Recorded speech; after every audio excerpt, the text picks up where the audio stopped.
This podcast is kindly supported by our friends at Acre Pharmacy, one of the key aesthetic pharmacies leading the way in responsible supply. So this topic is covered a lot. We've covered it before, but we want to revisit it because it's something that we're asked constantly, something that some of us don't know how to do. Me, some of us do it really well. You. But we wanted to cover social media because it's such a huge part of the aesthetic industry, and it's something that most of our members absolutely panic with. And we get, my face doesn't fit, I can't do that, nobody taught me how to do that. So I think I don't want to do that. Yeah, that's me. Like, don't make me do that. Please don't make me do that. But yeah, I think it's really important that we cover what maybe is actually necessary and what isn't necessary. Let's cut the crap out of what you have to do and what you don't need to do. Let's myth bust. So for anyone that doesn't know, I have been featured, I've actually made my debut on a couple of episodes today. So I am the partnership manager on the partnership team at Acre, and we are heavily involved as well on the socials. So getting lovely content of all of our, whether it's our ambassadors, people we work with. Obviously, you'll see a lot of TNN content on our page.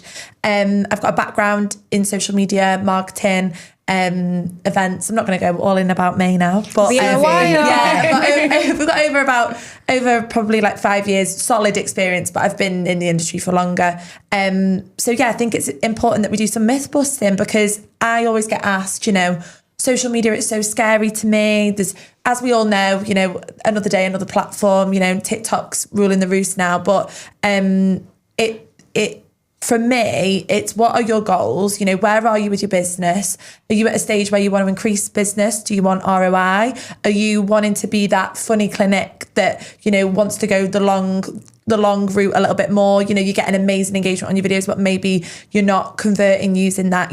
There's not one size fits all. So I want to start off by saying that definitely, everyone has got their own niche, and I don't think anyone should be, disheartened by anything they see on social media. Say if someone's smashing it because, we know what the algorithm's like, the video that you least expect can just blow up.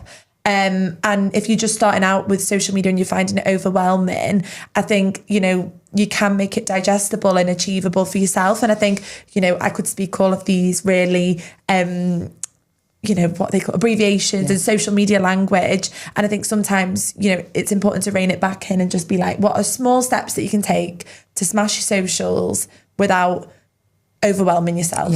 You just ask the question to yourself. I know, literally. So I would definitely say that there are two routes you can go down.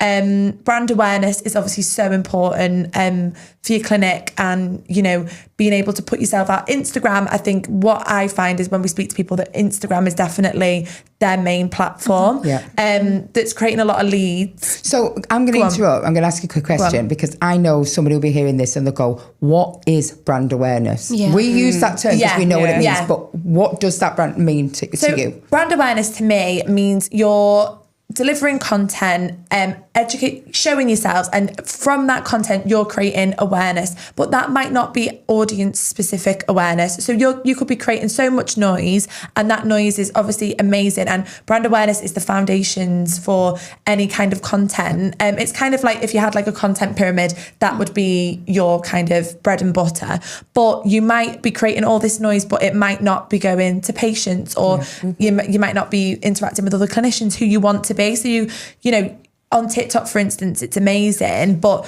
you're not niching down. You need to be on TikTok. I don't have TikTok. It's good to try. It's good to try these things, because, something that will work for one clinic might not work for another. But brand awareness is such an important tool. And, you can do that. I've done that in the past where you do activations, when we're at ACE and we're giving out goodie bags and we're putting, bits in there and leaflets, information. That's great brand awareness. But how do we use that brand awareness to then generate leads? Because that's what we get a lot of questions of. And with my experience, and you'll probably get it yourself, is, people are engaging on your content and they're maybe sharing it, but they're not asking to book in, or they're not clicking the link to book. So I think it's about balance, because a lot of the time as well with brand awareness, that's a long-term strategy, and eventually that will probably generate leads, but it needs, you need to have a mix of content in my opinion, in order to be able to do that. Just because you don't want to create loads of noise and then not have any bookings. I think you've got to be careful. I always have a statement, which is vomit marketing. And for many years, I've run businesses since I was 18. I'm now 41. And irrelevant of what business they were in, I think the rules are the same. And I think when people are in aesthetics and they first go in, and they have this vomit marketing mindset of, I'm going to put everything I did today on. I'm just going to throw it on because I need to put something out. Quality over quantity, without a doubt. 100%. Because like you said, if you put it, it's just going to confuse the viewer. Like, you're not going to know who your audience is. And I think, when you're first getting into it, maybe have an educational post, utilize, we've been speaking about Canva, we love Canva, utilize that to be able, if you want to deliver pricing or something like that, or you might not want to post your pricing on your page, but you can utilize Canva as such an easy tool. Graphics at the moment, they aren't what performs best in terms of when you look at your report. Often they don't perform best. However, I think as a business, it's really important to have some kind of graphics, whether that's on your stories, whether that's on your thing, just so you can see, what you offer, educational, who you are. Also, if you are brave enough, obviously no pressure, but everyone at the minute is loving a face behind a business. So if you are brave enough to put yourself out there, that's why so many amazing CEOs for B2C, which is business to consumer market as well, on TikTok are doing so well, because the owners are coming, from behind the business and they're being really authentic. And that's, who you're buying into is that person, they're the ones that are offering your service. So it's nice to get to know them. And, in person, it's lovely to see someone. So I feel like if you can get that across on a video. One thing that we obviously see a lot when we're helping people with their socials, and when I say helping people, as I've said, we go out and see a lot of clinics. We offer content days, support. We've got a community that we really, invest our time in, because we want to see everyone do well. And that's why we're doing this topic of socials. I wouldn't say that I would disagree that everyone has to put themselves out there. I see people that are really shy and it's just not for them. And like you said, Kate, you can, if that's a goal of yours, you can become better at it, and it's not as daunting as you do see online. And I would recommend anyone, if they can, to try. However, there's, we all follow meme accounts and things like that, and there's no face behind them, and there's different ways of marketing for everyone. And, the world is your oyster, and don't try and pressure yourself to have to speak to the camera, because at the end of the day, you can find someone that can. And it can also look really uncomfortable when someone's really uncomfortable. But also, when you are trying to, say you do want to put yourself out of your comfort zone, don't worry, Kate will be in her room sometimes trying to do something that I've asked her to do, and you can hear her having the paddy and getting frustrated. It does, like, you'll hear this a lot. Don't think that you can't, because you can. You can. Definitely. Even don't if it do that takes in you one 10 take. Oh my gosh, no. 10 takes. Some days you'll have a good day. Bish, bash, bosh.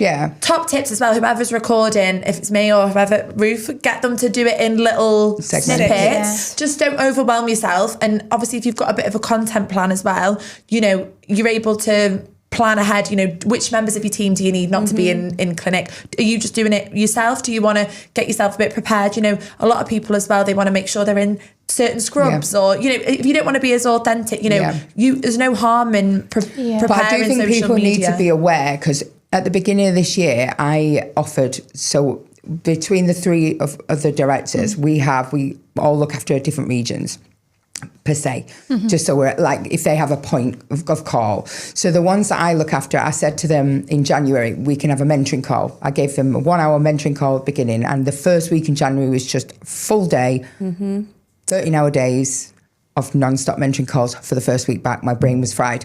But one thing that I took from it was crazy to see how people have lost a bit of self-awareness, because I said to them at the beginning, what is your concern? And I remember there was plenty of examples, but it could be, I'm not getting any dermal filler bookings. No one's coming to me for dermal filler.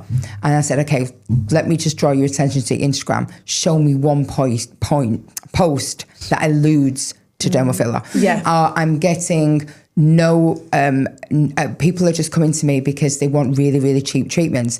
I said, look at your Instagram. it is full of discounts. Yeah. I was like, you've got to consider the impact of what you're putting out there. Exactly. And I think sometimes a discount, obviously we love a discount's great, but I think it Sends the wrong message. It can cheapen yourself. It sends the wrong message. You know, know your standards and set the standards as well on your Instagram, like you do within your clinic. You know, you're representing yourself, it's going out. We've just talked about brand awareness. You know, if you posted something that's got a trending sound, it can reach anyone, and people do travel to come to clinics. You know, it's not just your region. No, absolutely. So be really, like you said, be really careful about how many discounts you're promoting. And also I find that a call to action, a bit more of a demand where you want that booking and you want to secure that booking. Sometimes that's better, say on stories, and then you've got a mix of that when we speak about brand awareness content and things like, I know you're doing it in your clinics where you have a trending sound and it might be something silly like I'm just trying to think of one off the top of my head, but you have to mouth the song or you know there's one at the minute and it's like, of course we'll have a look, you know, things like there's all Titanic. Come on, you girls. got, but do you know what, it creates personality, and I think personality, you know, we all speak about stats and what works well, and that's great, and I think it's important to report, but having a personality is amazing, but that doesn't need to be necessarily with you if you're not comfortable. But like Ruth said, you know, don't say that to yourself, because I bet if you gave it a few tries, people buy into you. If they like you, then they'll come into your Personal clinic branding. and see you. Yeah. It definitely gets easier as well, because I was always like notoriously quite shy, and I never wanted to be like, when I first started this. I am shy. Oh yeah, you're such a wallflower. I'm shy until you know me, and then I'm like, No, I get it. No, I get it. But I used to be like, I can't do that. I used to look at Megan and think, nah, not for me. Yeah, I'm not doing that. Yeah. And now I did, like when Now they you sent me will the do a Titanic, video. like the first time I nailed it, and I don't mind doing stupid things now. nailed it. I nailed it. I definitely find it easier now to do things, and like they give me stuff and I no longer dread it. I'm like, yeah, I'll do that, fine. That's the same as us in clinic. When we first started doing stuff, even like when we had our first ever photo shoot, that was... I remember that. That was the one long. in London. Yeah, it was 9 hours. Yeah. Whereas now, We just in and bish, out. bash, bash, we get it done. 2 hours done. But it must be hard for you, because I think there has to be a goal. So at one point, all the bookings, when we grew our team, there was a point when we had multiple nurses in there, but the bookings were still coming from me. And I said, that's because I am all they see. So, you know, we sat there and made a plan that I was going to completely come off socials, still popping my head in, but it was, I wanted the girls to lead on the socials. And it was, you had a big job then of pushing them to the forefront. And trying for them consistently. to believe that they could do it. Yeah. Consistently, but still staying in line with that branding. And now we've nailed it, and now everyone will completely come in. But it must be hard for you, because especially with, I think when you're first starting out, or when you offer a limited amount of treatments, it can be quite easy to give all of that airtime. But how do you find, because obviously Ruth, you manage the social media for my clinic, so how do you find it? Because we offer such a mix with half medical and half. No, but how do you do it then? So for anyone listening to this, like, how do you do it? How do you plan it? It is hard. So because we have so many machines, Services.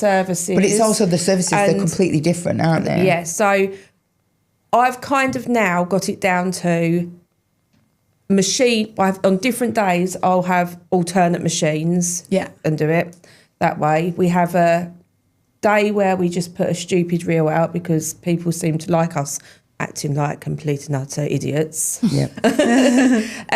Q&As. Some people love a Q&A, so trying to get the girls sometimes to get the Q&As done. I think educational posts are underrated, aren't they? They're so underrated, and they don't have to be hard. No, and just reels of treatments so that people can see what. But I think even recently you was telling the girls, because we do blogs, like we do so many blogs, and I even seen, because even that again is still content, and I think we talked only yesterday, didn't we, about the fact that we've got into a habit, almost because we're focusing on other things, that blogs have almost become transactional. They've become very boring. And we randomly, we spoke about it yesterday and went, right, okay, let's pull this back. Let's start looking at a treatment and dedicating the blog to how did we achieve this? How did we How did treat it make this them patient? feel? I think it's like you can focus on social media alone as much as you want, but it's so hard, isn't it? Because you've got your socials, then you've got your emails and you've got your SEO. So kind of think, you need to be doing as much as everything you can, but in an ideal world, we can't do everything. So just kind of see how you can integrate them all and, be really nice with you, like have a holistic messaging across all of your platforms, which is quite a hard thing to do. Can I ask a stupid question? Because I don't get social media. Like, I can't do it. I haven't got TikTok. I don't know how to work Canva. I couldn't find your trending sound. If you gave me Instagram, I couldn't find a trending sound. I wouldn't know where to look for one. So, you're all talking about like brand awareness. For people like me, what kind of posts should they be doing in brand awareness? So is that everything you've just spoke about? Your funny reels from educational? I think you need to know what, I think it stems because in my opinion, when I say, before you even think about this, you need to be very clear about who you are. Exactly. You need to be very clear about who you are, who is your patient, or who are you aiming, who are you targeting, who is your demographic.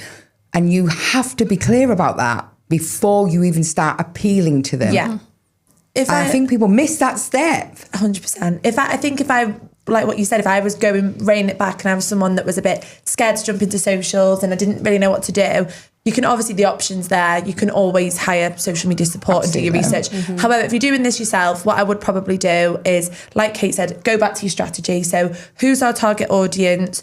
Do some of your own research on platforms. If you don't kind of have that expert guidance, another great tool, not to throw something else in the mix, but we're in the world of AI. So you can go on to ChatGPT. You can even ask ChatGPT, which is an AI tool, one of the AI tools. You can ask them to help you with a social media strategy, or like Ruth said, create yourself a menu. So drop in a couple of the brand awareness pieces. So that could be the Titanic piece, or asking 5 facts you didn't know about our clinic, things like that. And this sounds very overwhelming, but try not to overwhelm yourself. And once you've got your strategy and you've started threading in a few pieces, you can actually, if you don't have in the marketing world, you can use platforms to report, in-depth reporting. Don't feel like you've got to throw loads of posts.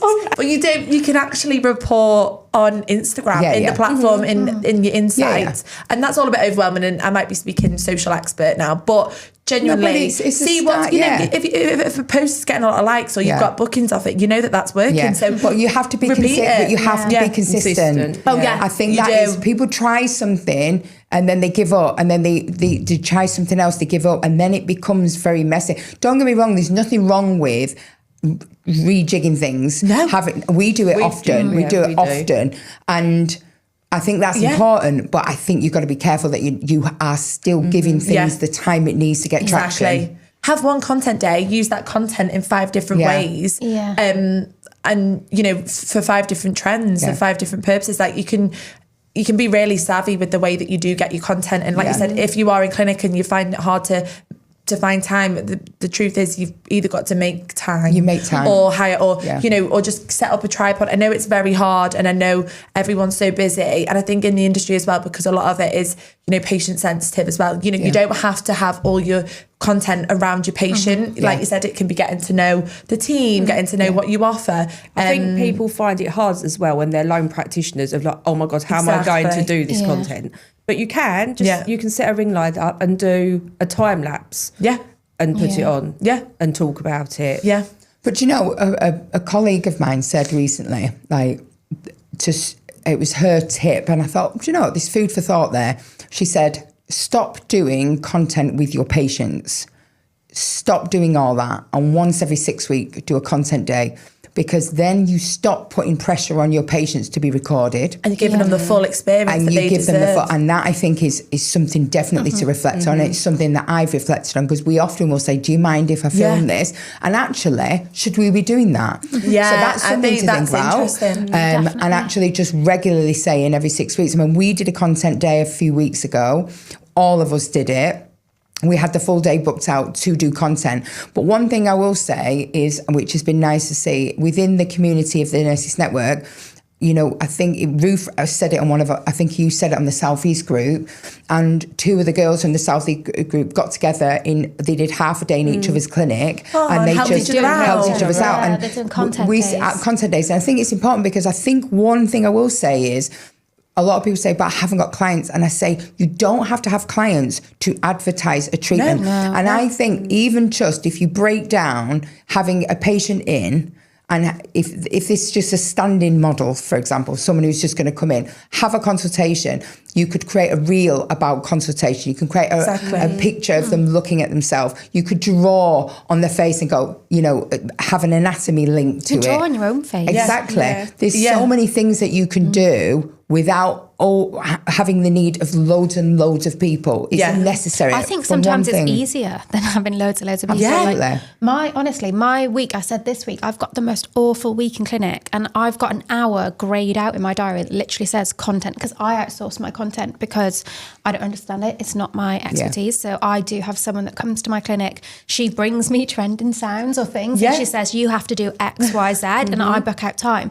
But now, like, I'm almost tempted to move that time, and I keep moving. I moved it from last week to this week, and I'm thinking, I'll move it to next week, because if you've got more time, like, you can spend more time focusing on that. And that's probably where mine slips, is that I don't prioritize it. I prioritize patient bookings, but then what happens when maybe they dry out a bit because I've done no content? It's so hard. important. It's like a cycle, isn't it? I definitely would say a couple of myths though would be, people are like, oh, Instagram's not a growing platform anymore. I think that definitely is a myth, because Instagram wants to be more like TikTok even. And I think probably TikTok as well is something you have to be even more consistent with, because if you're on there, you do need to be posting, you know, if you can, every day, a few times a day. I'll do a myth. You don't need TikTok. Yeah, I've had my business for 9 years and successfully, and I don't have TikTok. No, and you don't need it. Have fully booked days. It's good to have it. Obviously, if you can give it a go, do it. And there's some businesses I know that are doing amazing on there, but you know, you don't. Make me a TikTok. We'll do it. Let's do it. Let's sort it. We'll get your TikTok viral. I love it. But Acre has a TikTok, and it wasn't, obviously, as a pharmacy, didn't really align with us. So, you know, you might underrate as well LinkedIn if you've got people that are doing they want to grow like speaks education training courses with yourselves. You know, they might want to put more time into LinkedIn, something they wouldn't even think of. Facebook. Another myth would be that it's very hard to edit videos, because I do think you can find easier solutions. They are easier. You can do it within the app. You know, there's things like CapCut, and it is hard, but you can. I'm learning. You can make it work. But I don't know if this is going to be controversial, because it is just an opinion of mine, and as you know, I have many. Here she goes. Here we go. We just put a warning disclaimer. A disclaimer, but I have to say it. One thing that I think irritates me a bit is when I see people buying pre-made templates.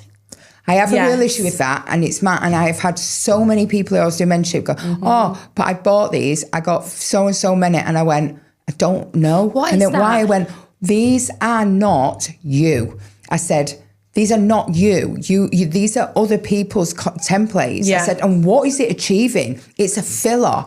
You know, back before I was a nurse, when I was a teacher, we used to talk about, it was a unit of study that we used to do, which was speaking and listening. They don't do it anymore, they should, but they don't do it anymore. And it was about how in language we use fillers to give us more time. And actually what fillers do is make us look stupid in a short and simple way.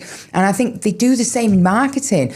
We don't need a filler. If you've got nothing to say, don't say it. Yeah, I do agree there. But I think they look like fillers. Myth, you don't need to post every day as well. So don't stress yourself out thinking, oh, I've not posted on the clinic today. And, you know, based on what you said about these filler posts, you can do things now, collaboration posts, you know, try and collab with brands that, you know, you're using, you know, don't be afraid to tag someone in.